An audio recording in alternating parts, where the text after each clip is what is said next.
Και τώρα μπορούμε να προχωρήσουμε στην επόμενη ομιλία μας με θέμα Room Acoustics, the balancing act for interior designers versus acousticians and end users. Και για το σκοπό αυτό καλωσορίζουμε τον Matthew Carter. Hello Matthew, it's nice to have you in our central stage. Thank you for having me. Can everyone hear me? Just as a quick sound check. Yes, we Hello? can. Yes, of course. All right, very good, Perfect. very good. All right, perfect. I'll share screen now and we'll get moving. I think we're moving through time. So for me, I'm as the introduction, I'm Matthew Carter. I'm with Acoustics Middle East. So I'm joining here from the city of Dubai. So nice to meet you all. So not understanding or not knowing the depth of everyone's experience and knowledge here, I'll start with some basics. So in terms of sound, this is what we hear in terms of humans and how we perceive sound. So how do we classify sound? So sound is measured in decibels, which is a unit of pressure. The higher the number, the louder the sound when we're qualifying it. And as far as the human ear perceives sound, we have an A weighting classification. So you will see sound with a dB in brackets A. So this talks about the A weighting of the sound characteristic. So what is noise? So Sorry to interrupt. I'll just ask you to press the hide button on your screen. Press the what button on my screen, sorry? The hide button. Sure. On the bottom. Done. Yeah, this Is one. that Thank better? you. No problem at all. Yep. All right, I'll carry on. So what is noise? So noise is ultimately unwanted sound. Now the steep learning curve begins. So acoustics is, I've heard people call it a witchcraft or a black art. There's a lot of different terminologies and it can be confusing. So there does tend to be a real confusion around the terminology, and it doesn't help when the common unit is dB. So everything is referenced in dB. So the number of times I've had clients come to me and say, I want 50 dB. And when I ask them in what context, generally get a response saying, I don't know, I just need 50 dB. So at this point, it's where I would say to everyone that is here today, it all relates to the context and the wording of the specification. So English is a language. I know for majority on the call now, English might not be your first, your mother tongue or your spoken language, but in any language, we have sentence structures, we have a word, comma, punctuation. So for the clever people, it can take on a different context. So I've added here as a bit of a pun. So hunters, please use caution when hunting pedestrians using walk trails. So without punctuation, this has a completely different meaning. If we added commas, then it makes sense for what they're intending to say. And the same goes for acoustics. So acoustic terminology. So I find a very good website called the Engineering Toolbox. So for many people, if you want to learn on acoustics or any other sort of engineering terminology very quickly, this is a very useful website to go on for your own experience. So when we're looking at noise, we have what we would call internal noise. So this could be the ambient noise, the HVAC, so the air conditioning, the mechanical, electrical, plumbing. It could be external noise intrusion. So there are a number of factors that control the internal noise. Common terms that you will see are the L equivalent. So this is essentially the average noise over a period. You'll see NR or NC. These are noise rating or noise coefficient curves. So these are a series of curves which I've shown on the screen here that we would plot the noise against to then determine which NR or NC value it relates to. Then we've got airborne sound insulation. So commonly this is around speech privacy. So how good is a partition? So if we look at Knauf materials, they have many different systems, be it gypsum walls, gypsum ceilings, shaft wall risers, floor, ceiling. There's many different configurations. Ultimately, we're trying to block noise with those systems. So it creates a barrier. So commonly we'll see STC, which is a sound transmission coefficient, RW, which is a weighted sound reduction curve. And then we can talk in terms of a laboratory rating. So we test the system in a laboratory under a pristine condition. And then we do our best for a contractor to build that situation in the field, and then we will test it in situ. And then there's field descriptors to relate to laboratory versus a field scenario. Now the lab test report, so I say it loosely, this is the insurance policy for the designer or the supplier, saying, okay, well, we've designed it based on a lab report, but often it's the noose for the contractor. So if you're stuck with a design and build arrangement, then you're holding all the liability at the end. So if you've proceeded down a path without the right advice, then you can come unstuck. So this is an example of a laboratory test report for those that may have or may not have seen one before. Now, reverberation and room acoustics. So this is more the fundamental of what I'm diving in on today. So essentially, reverberation is how absorptive or how reflective a room is, and the characteristic of the materials within the room for either absorbing or reflecting sound. So the gentleman that spoke before me was talking about different materials and reflectors in theatres and libraries and different atriums and functions to create a different ambience and environment. So essentially, this is what we're doing. Now, the common terms would be RT, so this is reverberation time, T60, which is the time it would take for the sound in a room to be absorbed by 60 decibels. TMF is a similar function, but we talk about mid frequencies, so we're targeting more the speech frequencies. And then when we're talking material finishes, so Knauf have the likes of the AMF range, we have the Heracles, the Heradesigns, the Clenio Systex, lots of different systems. So on those, if we're looking at materials in isolation, we talk NRC, which is a noise reduction coefficient, and then more loosely, we're talking absorption coefficients. So a question again to the colleague earlier in how does he go and measure in a room? He comes in and whistles. Okay, so for me, loosely speaking, I might go in a room and clap. So if you see acousticians going into a space, they'll walk around like a duck, clapping, and they're generally seeing how the room reacts to that clap and how quickly it gets absorbed. So in the old days, prior to 9/11, I'd travel around the world with a starter pistol, and I would use that as a way to energize a space and then measure how quickly it was absorbed. But nowadays, you get on a plane with a set of nail clippers and you're arrested. So I've given up on the starter pistols. So now we've moved to the innocent method, so the balloons. But then I had one of my office T-boys play a prank on me recently, and the balloon in the bottom right was what he bought me as a joke. So I've moved away from the balloons now. We tend to try and use speakers to energize the rooms rather than relying on a gunshot or a balloon as an impulse, and find that more accurate. Now, another terminology is footfall impact. So this is more relevant when we have vertical living. So you might have someone with a apartment or an office above you, and it has a hard floor finish. So on these, we're trying to absorb impact of the footfall impact. So on the space below, you don't hear it. So quickly cruising over the terms, you'll see impact isolation class or LNW.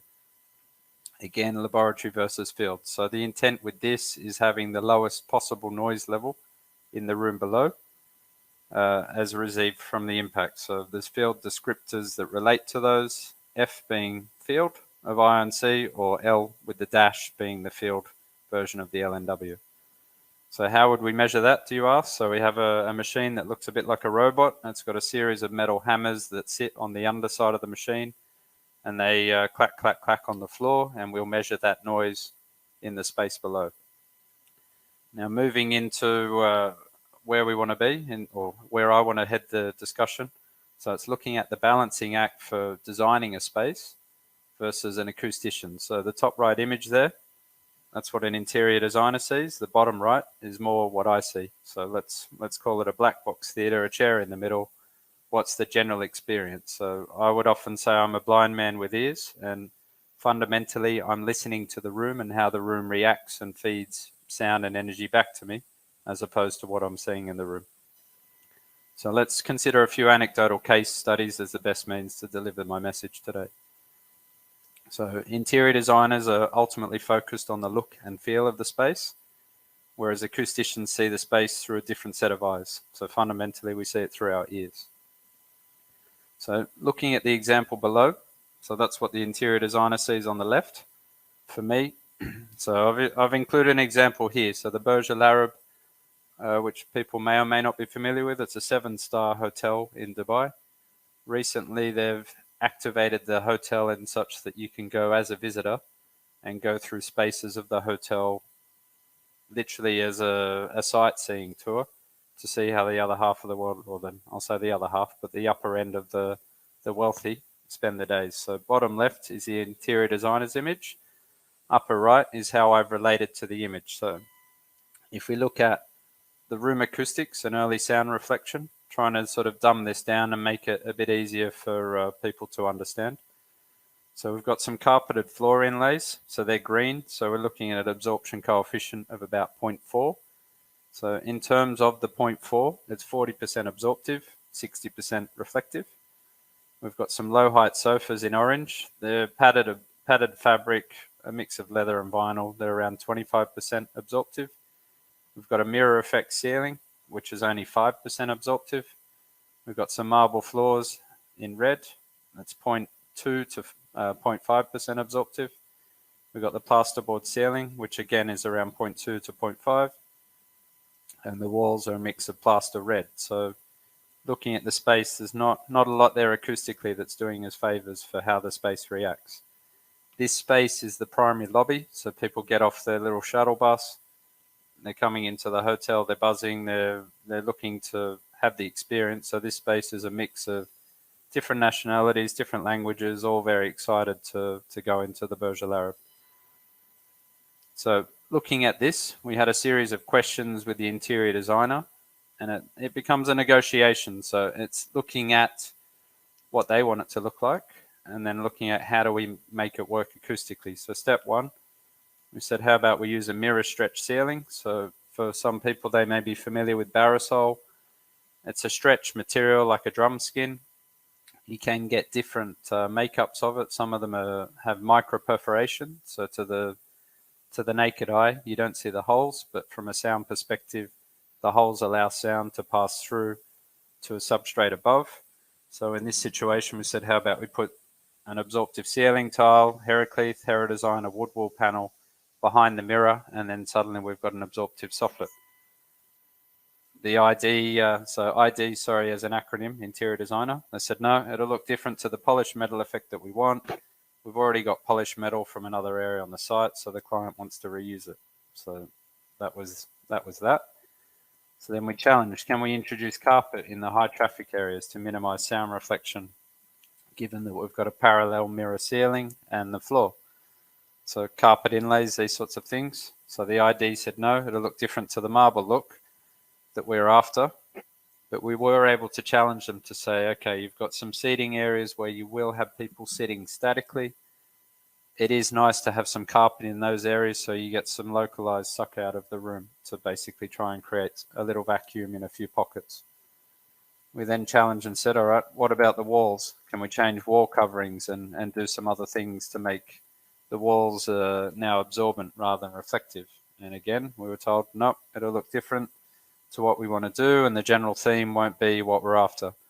So the outcome of this, we're able to challenge them to get some irregular finishes on the wall. So it has, let's say, a rough sort of sawtooth finish to it. And we've got some felt coverings in other parts. So it does help to scatter the sound, and in some ways we get some absorption as well. And then we challenged them further and said, all right, well, look, you've got a plasterboard ceiling. Why don't we look at having an acoustic seamless plasterboard with an insulation backing? And the outcome, sure. If that looks like normal plasterboard, then this is a perfect solution. So that's what we did. And we ended up with the Knauf Cleanio Systex with the seamless finish and insulation on top of the ceiling. So this covered everywhere around the, other than the polished metal, the rest of the ceiling was the Cleanio, and the space works extremely well. So everyone's very happy with it. Now, in acoustics, you don't always get, let's say, the preferred solution. So there are some ways that we can mask the space. So you'll see water features, you'll see other elements in a lobby that create a bit of natural ambience. Other than creating an environment, they're also helping to mask other sounds in the space. So we challenged and said, how about some background music in the visitor lobby area, which will help to create some speech masking. So everyone was happy with that. So the speakers were added, some small speakers, just to add a bit of ambience, but it also helps if someone's talking at one end of the lobby, you're not hearing them across the lobby to disrupt other person's experience. And that's what we did. Now, looking at different situations, so people often ask me with acoustics, wow, it's a specialized field. yes, it is specialized, but in practice, it has a place in every aspect of life and every aspect of fit out. So here's an example of a typical food court, which I'm sure everyone's eaten in a food court before.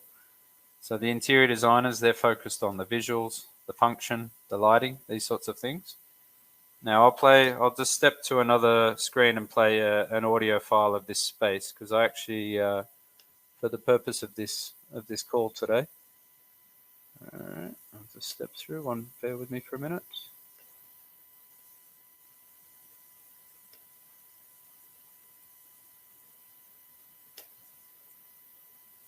Alright, let's see if this can work. So I'll play a small section of this.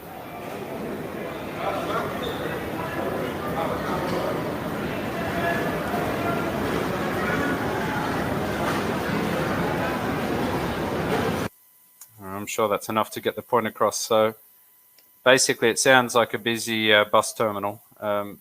It wasn't nice to be sitting in, and I couldn't get out of there quick enough, nor could my family. So as an acoustician, we would consider how noisy and reverberant is that space.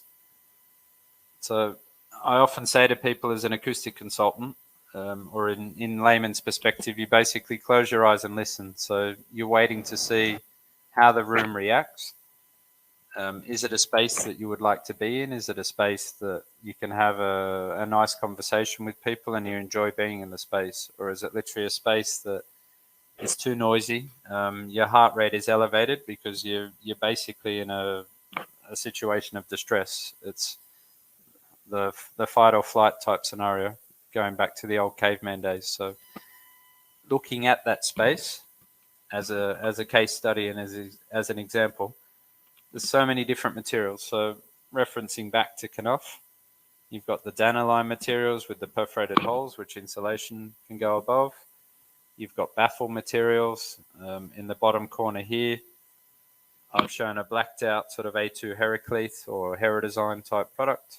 So there's so many different ways that you could get acoustics into that space without changing the look and feel. So when you're challenging an interior designer, you're trying to match what they want to see, but you're changing it to materials that actually provide an acoustic benefit. So marking it up very simply, the gypsum bits to the side here could very easily be Clenio, seamless, or a Danaline with the perforation showing.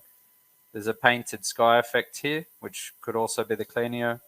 They've already got baffles. The baffles could be A2, Heraclete, or they could be a perforated timber. Well, there's so many different options, but all of this would have helped to make the ceiling an absorptive element and cut that reflection and the nastiness of the space. So would the space look any different? No, it wouldn't. Would it sound any different? Absolutely. So there'd be reduced reverberation. So how much echo is in the space? It would actually lower the noise levels. So I have done a number of case studies where we've gone and measured food courts with the noise, or with no treatment, let's say, and then with treatment, and we're looking at a difference about 8 to 10 decibels, which is significant. 10 decibels to human perception is half as loud, and it makes it a more comfortable space to sit within, and you get improved speech intelligibility by having that reduced reverberation and the lower noise levels. So the conclusions, ultimately, as a material supplier, which Knauf is, or a solution supplier, ultimately you're trying to achieve the look and feel of the interior designer. You're trying to use materials that have the added benefit of an acoustic function, and you create a space that is good for the eyes and ears of this world. So it's a win-win in terms of the outcome. So a few other case studies just to show some applications. So these were, I'll say, a win-win for the interior designer, the acoustician, and the end user. So Blah Blah is a big beach club in Dubai. So there we've used Knauf plasterboard with a resilient ceiling with the phonic isolators, purely from a noise breakout perspective, because it is located with surrounding residential and hotel areas. We then use the Knauf Heradesign finish for the ceiling for room absorption. Similarly, there's Lock, Stock and Barrel. So this is a multi-purpose space where they have a band, they have DJs, it becomes a sports bar, there's pool tables, there's lots of different things going on. this particular one was shoehorned into a hotel with guest rooms positioned directly above. So we had a equivalent of a mass barrier ceiling, similar to what you would see in cinema constructions with the resilient isolation. And we used the Knauf A2 Heraclith. Actually, we used the Tectoline in this one, and it was finished to the underside of the ceiling for the room absorption. Directly across the lobby from this one was STK, which is a high-end steakhouse out of the US, which basically turns into a bit of a club. So for there, again, we had the A2 Heraclith above the decorative slat. It was blacked out, so no one would even know it's there, but the room works much better for it acoustically. So moving forward in terms of education and lessons learned, so acoustics and internal climate on any projects are easy targets for a client during the defect liability period. So is the room too hot or too cold? Is it too noisy? So it's very easy to point at a room and say, I don't like it. I don't like the acoustics, or the air conditioning is not doing its job. So these are things that clients need to get right and developers need to get right, or you're left with a fight at the end with the end user that they could argue loosely and say it's not fit for purpose. And then you're left with a shortfall of monies not paid in terms of, no, you didn't give me what I was after. So in promoting the use of Knauf materials for projects where there is an interior design aspect to consider, I would say to the people on this presentation today, can the Knauf material satisfy the look and feel while adding value? So be it either acoustics or wellness. So there are products within the Knauf range that clean the air and help with a wellness characteristic. So if we're looking at a few parameters, so what is the acoustic target for the space? Is there a material specification with some acoustical technical parameter that needed to be achieved? Is there an interior design finishes schedule that specifies the look and feel of the material or the characteristic of the material? So the challenge back for you as Knauf is there a material within the Knauf product range that can achieve the points above? And then you open up the dialogue with the interior designer and the consultant team to then offer solutions. And if it doesn't match specifically 1, 2, and 3, does it get close? Is it better? So it's a negotiation back and forth to show the pluses and minuses of what you can offer, and then come to give them the best possible solution. Now, I'll say street talk. So it's learning how to push back. Once the power is knowledge, or knowledge is danger, shall we say? So it's learning the terminology, looking at the specifications, and then using those specs and correspondence to show that the Knauf material is compliant. So you're not forcing that Knauf is used, but you're getting it to a point where it's a why not scenario. So if your material ticks all the boxes, then there's no reason for it not to be used. So today was meant as a quick intro to acoustics and sound matters without getting too heavy on the definitions. So at that point, I'll open the forum and say, are there any questions? So perhaps you've got a site-specific dilemma that you want to discuss. Matthew, that was a wonderful presentation, very informative. It's so good to see that you work around the problem with the interior designers without actually arguing. You do your job by finding a Knauf solution and not raising an issue with them. Thank you so much, because most of the products that you mentioned in your projects, we are also using them here in Greece. I'm glad I saw that you have used the new acoustic ceiling with the wallpaper, the cystic systems that we have. Thank you so much for your presentation. It's very informative. I don't know, Danai perhaps would like to... Well, watching the world through your eyes has definitely been an experience to remember. And thank you very much for being here with us. You're welcome. Thank you very much. See you soon then.